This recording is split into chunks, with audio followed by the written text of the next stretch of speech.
All right, thank you for staying with Daybreak. Let's start that discussion right now on the state of floods and what the mitigation measures are. You can send in your questions now at Trevor Mbija at Citizen TV Kenya. Use the hashtag Daybreak. I'll start by introducing my guest from my immediate right, Honorable Eddie Okech, Senator for Migori. Thank you so much for making time. Honorable Tabitha Mutinda, nominated Senator. Asante sana for making time.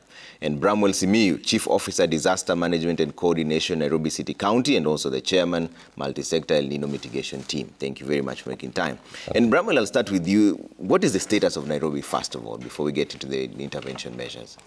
Thank you very much, Trevor, and good morning, senators and viewers. Indeed, Nairobi has borne the brunt of the current floods that have hit the entire nation and many parts of the world, if I may say so, disrupting many lives and livelihoods, causing a lot of damage to infrastructure. We've had many houses swept away, particularly in the low-income settlements. But also we've witnessed an interesting phenomenon this time round. Even medium to high-end areas, Runda, Westlands, Kileleshwa, Kilimani, have also experienced a lot of damage to many houses. We've seen a disruption of many schools destroyed, critical infrastructure such as bridges, many that connect vital parts of the low-income areas have also been destroyed.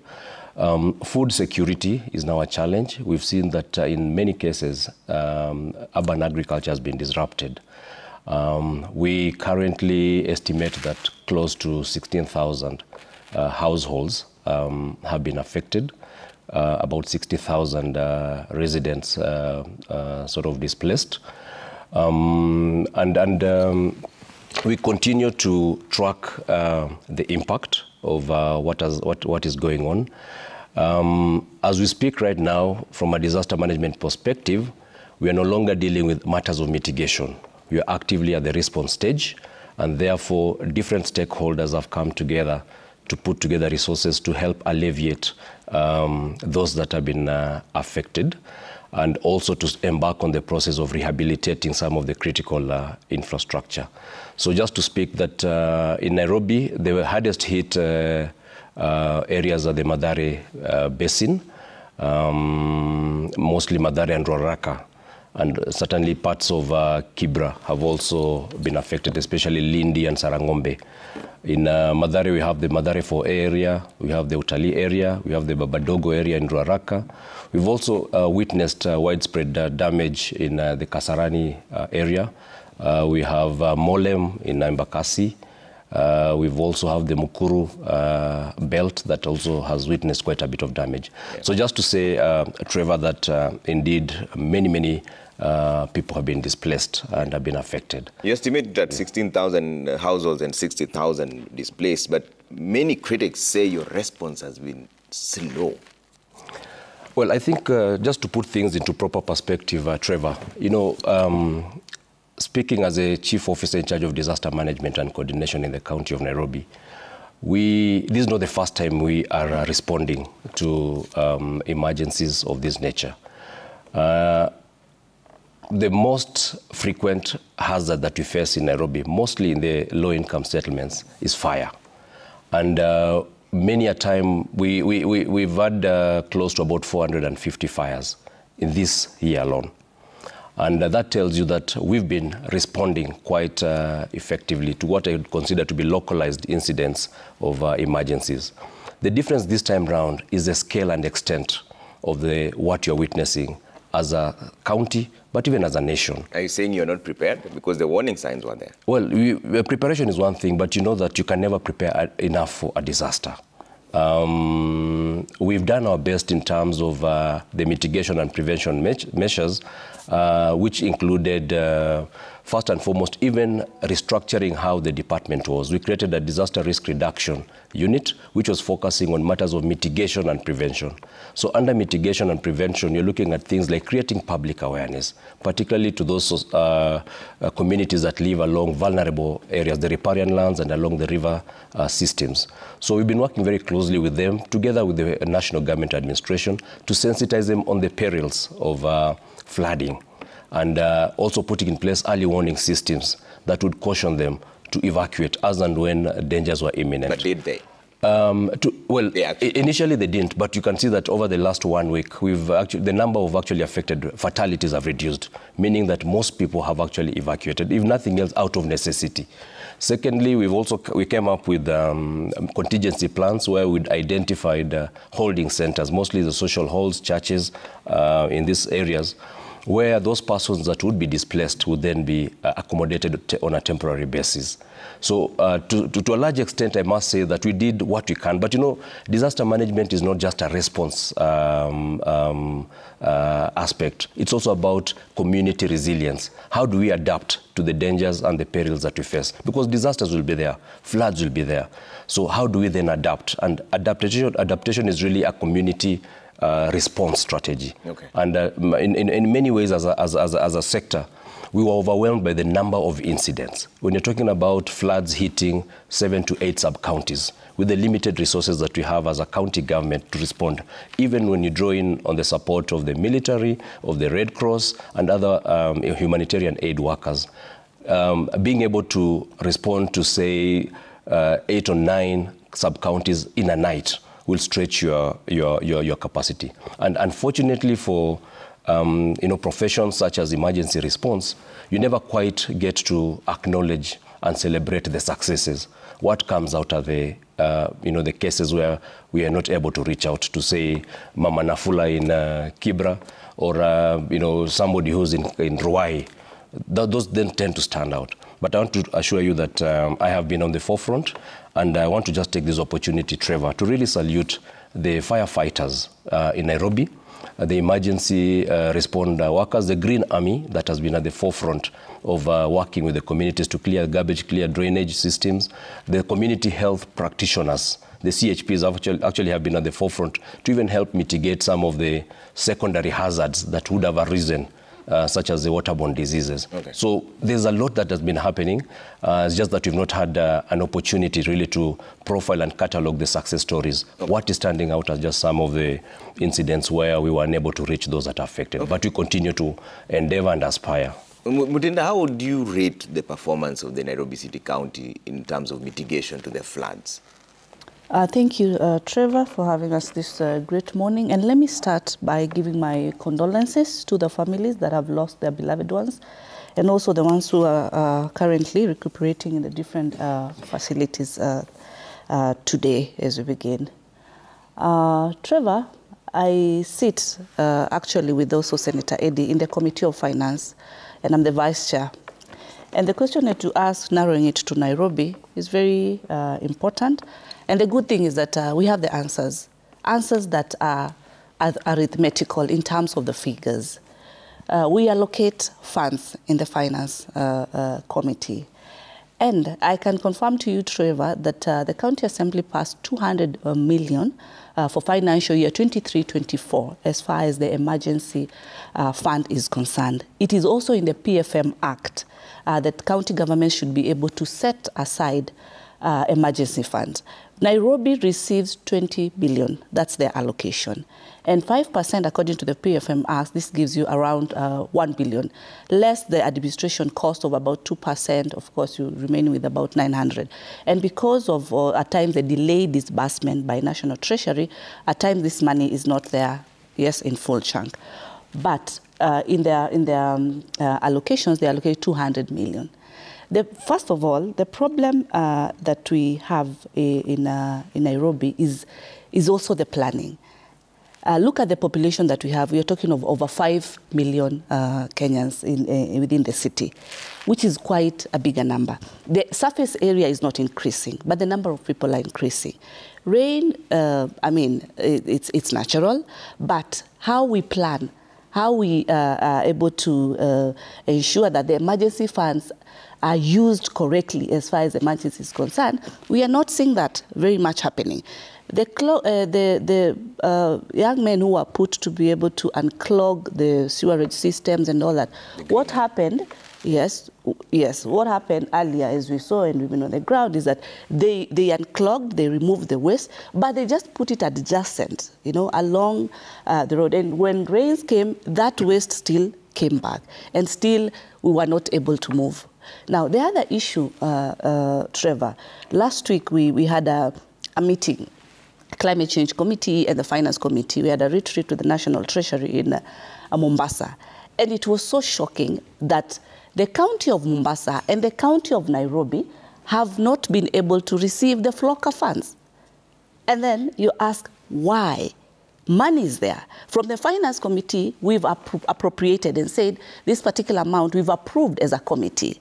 But apparently from National Treasury, that money has never left National Treasury. What is the problem? The problem is that they've not been able to meet the basic conditions that are required. And one of these conditions is as simple as the agreement that they need to sign. An agreement that stipulates that needs to be a CEC in charge of climate or the one in charge of the environment to be seconded. And a few others like opening a special account for this particular fund.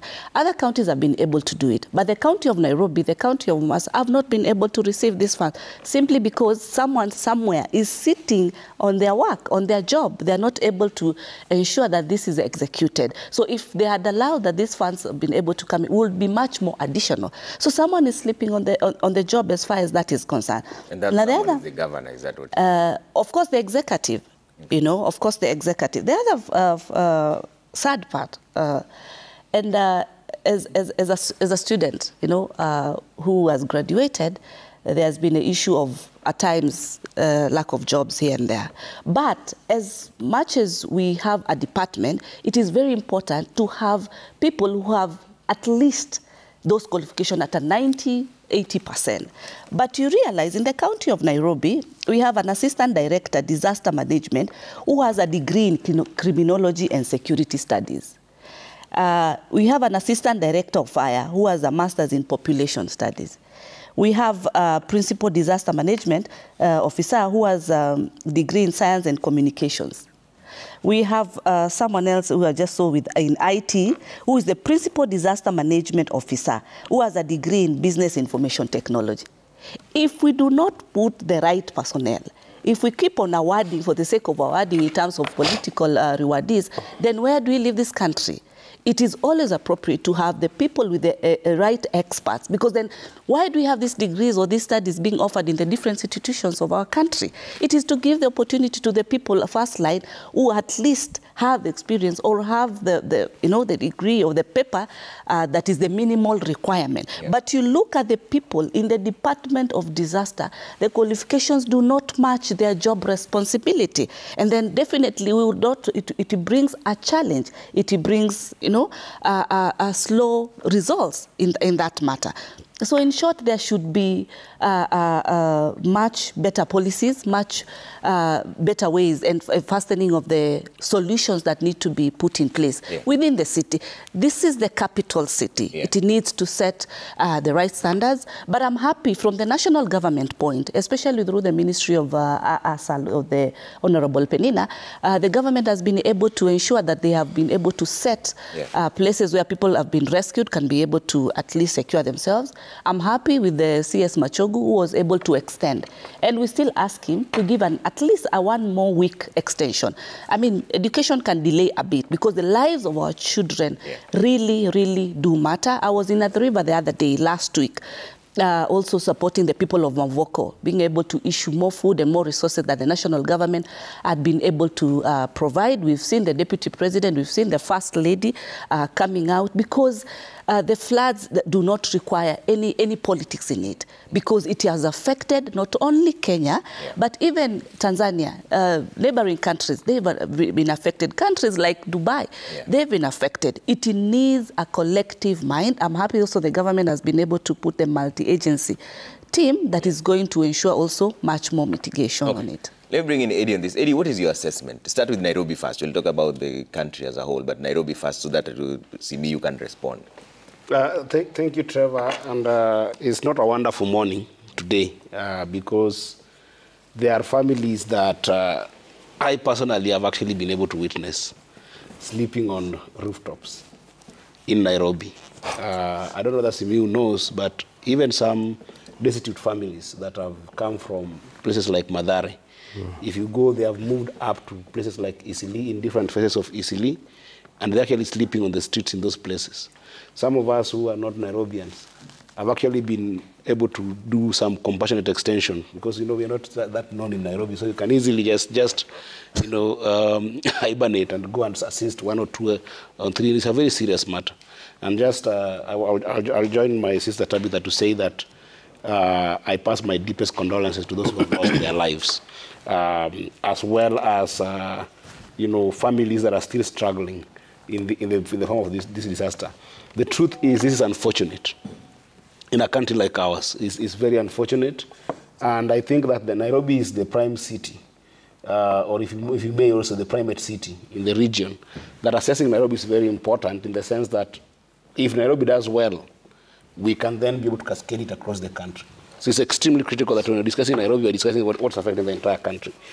Trevor, there are 5 very serious areas of disaster management, areas that have failed in Nairobi, and in extension, they have failed nationally.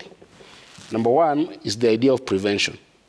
The idea of prevention is just exactly what it says, that you know the kind of disaster that you expect as a country, and therefore you can constantly work so that you make sure that that disaster never happens in your country. And if it happens, you will have minimum losses in terms of life and property.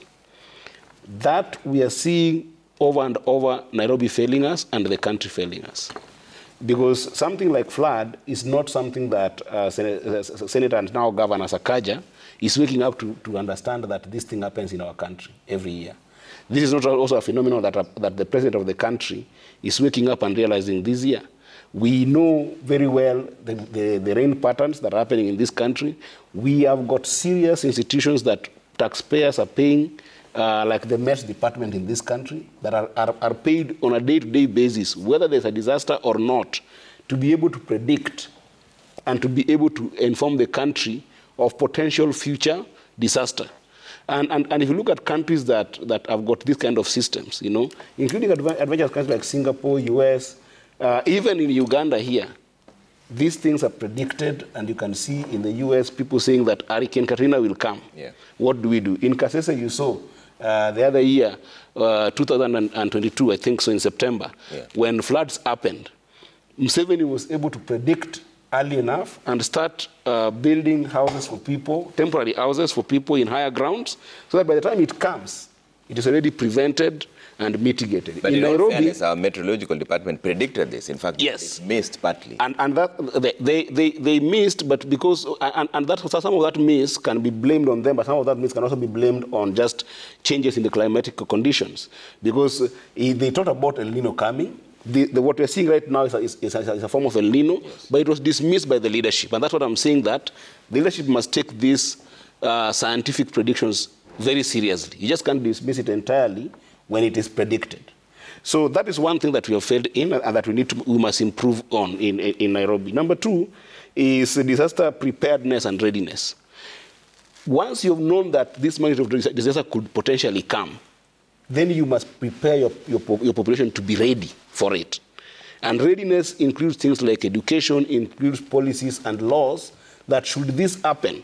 And I'm happy that, Trevor, even you have talked about things like alarm systems, early warnings. You give people early warnings. These things will happen in this place, move to this place. We have put this thing in place.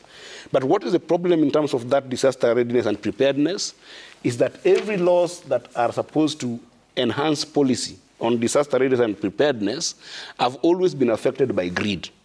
If you look at Parliament, we have spent some time with my sister Tabitha in Parliament, only about 1.5 years, and I've taken time to look at all disaster laws that could be able to influence policies on disaster readiness and preparedness. All of them are squashed in the House by the political class. Why are they squashed? Because disaster is a place for greed where people want to take money and have budget controls on. If you look at every single department in Nairobi today, every single department has got some element of a disaster department and a budget. Now, if you look at national level, the same is happening, where every single department and every single office has got something like disaster management. I mean, in a country like Kenya today, which we are competing with giants in Africa, why, for instance, would the office of the OP, the Deputy President of Kenya, this is an economy like number 4, number 5, should be able to distribute beans and maize in the course of disaster? They should be doing something bigger. That just tells you how people are greedy during disaster. Everyone want to control the budget for disaster. Everyone want to control the budget for disaster. And in the case where it has not come in place, they want to eat that money. So we must deal with the issue of greed in terms of disaster preparedness and readiness. Number 3, which is what now my brother here started talking about, is response. The disaster response in this country must be treated in the same way we treat war. Because disaster, when it comes, it's a threat to life and property.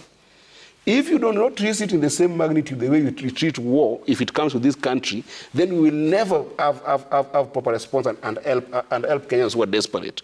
I am disappointed by the leadership of Nairobi, and I'm disappointed by the leadership of the nation, that the response to disaster is seen as, let's wait and see the magnitude, right? Because even the element of coordination in the country level, we must have a multi-sectoral coordination. We must have a coordination in terms of response that the national level and the county levels are integrated in terms of dealing with a disaster, and the same way we will deal with war. You see, Trevor, the other day you saw the Minister for Transport saying that this disaster has led to 300 people losing their lives.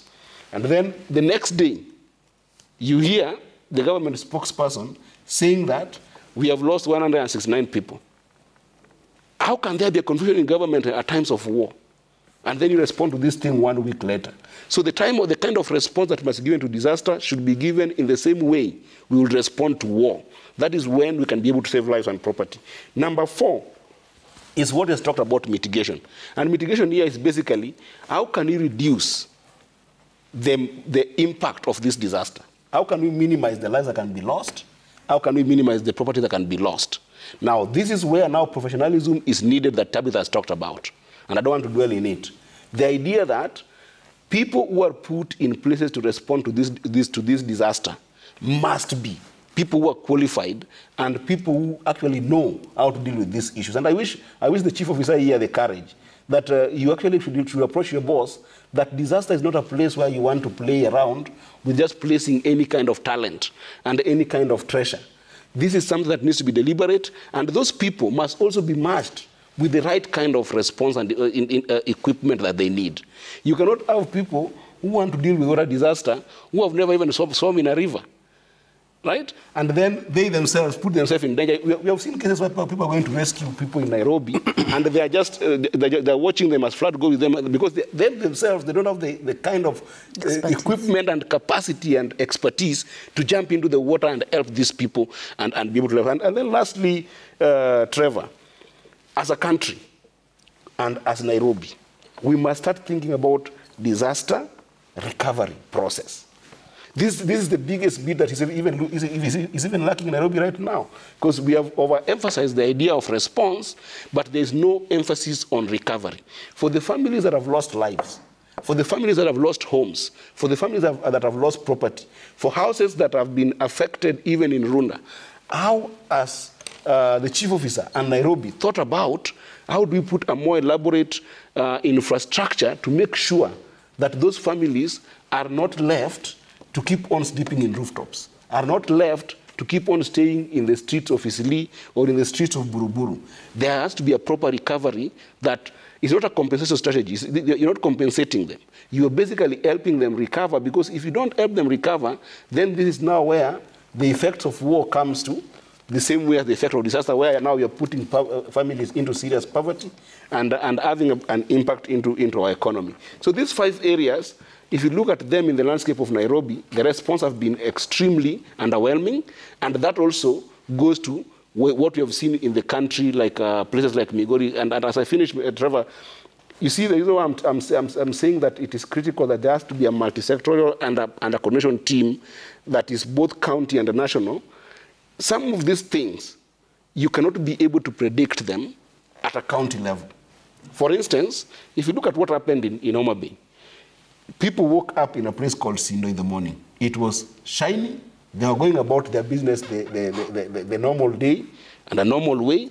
And then they start seeing some small water, flowing into this small urban area. Before they realize it's a flood, meaning that there is nothing that the governor of that region can be able to do. The this one can do nothing about it in terms of preparedness and in terms of prevention and even predicting it. That is a national issue that the government of the day should have been able to help the counties predict and be able to know that this is going to be a lowland area that I cannot blame the governors on until then they can be able to work on it in a coordinated way. But if you just leave it in the hands of governors, then this is a war that they cannot fight by themselves. I have to take a quick break here. When you come back, Simi, you have a lot to respond to. Sure. Actually 6 issues raised by the senators here in terms of preparedness, response, mitigation, disaster, and another issue that Senator Mutinda raised in terms of policies and human resource. It's not entirely in your docket, but you'll have to tell us whether you have enough to respond to this crisis. Also send in your questions at Trevor Mbija at Citizen TV Kenya. Use the hashtag Daybreak. We're back right after this break.